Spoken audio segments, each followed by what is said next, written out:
Jo, takže čaute ľudia u ďalšieho videa a dnes by som vám chcel povedať, že zmenil som názor na Gaza a ako môžete vidieť, hej, mám ho na 20. ránku. Takže trošku som zmenil na ňo názor, môžem vám ukázať nejaké hry. No škoda, že sa mi podarila taká epická hra celkom, ale to bolo iba na 360 trofí ešte včera. Alebo teda no pondelok, hej, vy to pozeráte, neviem kedy, ale uvidím kedy vám to vydám. Takže som ho teraz trochu pušoval a neviem, že či som si uvedomil, že nejako dobrý alebo čo. Ale akože na tie zbieranie tých boxov moc nie, lebo dáva iba 160 atak na 7. pavri. Jeho speed má normál, čiže to nemá nejako veľmi rýchle, hej. Ako napríklad taký bow, lebo on síce má 3 tie strely, ale keď trafí všetky 3, hej, do tej čestky, lebo tá stojí na mieste, dá epický damage. Ale zistil som, že je skôr lepšie hrať proti tým ľuďom viac, skôr tak strategicky je, že pokom by som išiel z diaľky, lebo aj z diaľky môžem nahitovať. Plus kombinácii z toho, že som si povedal, že lepšie bude táto gadžeta ako tento heal, neviem. No ten spirit akože neviem, no. No tak čomu bude potom ten spirit, keď bude odo mňa ďaleko a keď nebudem mať tento druhý. Tento je skôr lepší, občas ho využijem, že 160 damage, aj keď som čakal, že to dá aspoň knockback, že ich to nejako odsunie. Ale aj tak je to v pohode, hej, podľa mňa lepší variant. A už sa mi párkrát stalo, že som bol v uzavretom priestore, že ma tam proste zahnali a vtedy som zistil, že najlepšie proste dodžovať a ich triafať, čiže vtedy keď má niekto skill, že má dobrý aim a dobre vie dodžovať, tak vtedy sa hneď stiahli, lebo sa bali, že ich ešte zabijem, hej. Takže to je dobré, že vlastne keď má niekto dobrý aim a dobre sa vie s tým hýbať, s tým brawlerom, vtedy je to dobré, že také zaujímavé celkom. Môžem vám nájsť nejakú epic hru, kde sa mi niečo podarilo. No a inak našiel som nejaké nové poznatky, hej, z tejto hry, ktoré by som vám chcel povedať. Tuto som niektoré využil, alebo teda na niektoré som prišiel, hej, že prečo som prehral a tak. Že tu som zbieral pavry, tu bol Frank, Piperka, ktorá po ňom strieľala. A tu som mal výhodu tu, že som bral pavry, pretože väčšinou sa mi nepodarilo nejako veľa zobrať, lebo ako som vravel, hej, že pre Gaza je to ťažké zobrať celkom. Taký, že Poco a Mortis a taký, tak tí sú na tom ešte horšie. I to potom, čo som strelal po Frankovi, strelil automaticky po Tare. Tu je, keďže som videl, že ju šla zabiť, tá Piperka, tú Taru, som rovno išiel po nej, lenže nie vždy sa to využíva, pretože nie vždy je to isté, že ho zabije. Tak už som ju potom nechal tak a mal som 3 pavry a to je dôležitá vec, že ja som si uvedomil, že od 3 pavrov dávam 2000 damage, čo mi prišlo ako taká dôležitá hranica, lebo tým pádom väčšinou ich sa mi zdá, že 3 shotnem odtedy a preto zrovna tie 3 pavry pre mňa bolo také dôležité.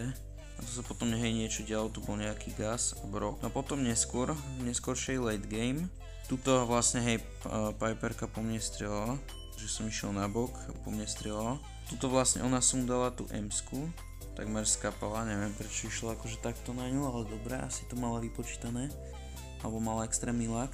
No a tuto, jak sme bojovali, tak trochu neskôr spravil tú chybu, áno, tuto, že ja som teraz začal strieľať po Brockovi, pretože si myslel, že sundá tú Piperku, lenže teraz to zrovna nevyšlo, teraz to neplatilo, neviem, či som vám vravel o tom pravidle. Som mal ísť proste po tej Piperke, aby som skončil aspoň druhý, lebo som chcel, že aby som skončil, hej, akože nie posledný, hej, keď boli traja.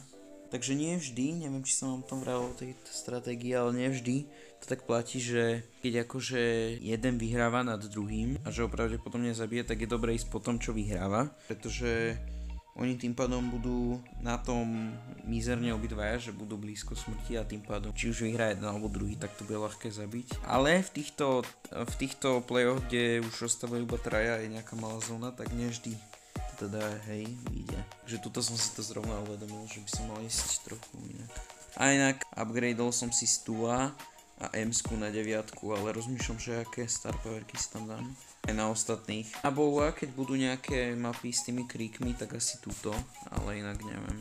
Ešte mi keď tak poradiť, že čo sa k čomu hodí, lebo ja to ešte tiež úplne neviem. Ale väčšinou takých, že napríklad Nitu, to som to dal len tak, hej, že mi vyšla mapa, ale niektorých moc nepušujem, hej, že ich mám síce vysoko, ale to len kvôli nejakej náhode. No proste dobrá mapa, alebo hej, alebo niečo, alebo nejaký bug prípadne, aj keď to sa moc nestáva. Takže nejaké gadgety, ja si mi môžete poradiť. A keď tu bude nejaký brawler, ktorého aj hrávam, ktorého mám rád, tak si to kúpim.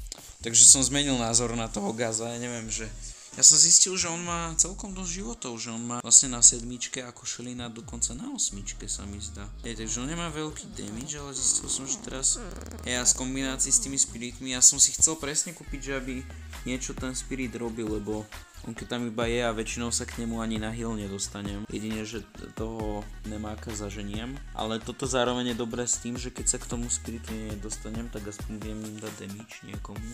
Takže hej, pre mňa to bol voliteľný gadget viac. Takže to je asi tak všetko, čo som vám chcel povedať. A bude teda aj otvoračka asi na druhom účte.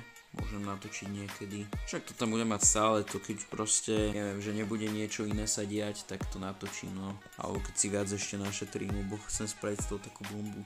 Keď to bude potom asi, že neviem koľko, polhodinové video, alebo ja neviem, že čo. Keď by som si chcel aj s tými postavami možno zahrať, uvidíme. Aj keď to už asi nespravím, lebo to som robil iba na hlavnom účte. OK, takže to by bolo asi všetko k tomuto videu a zatiaľ čaute.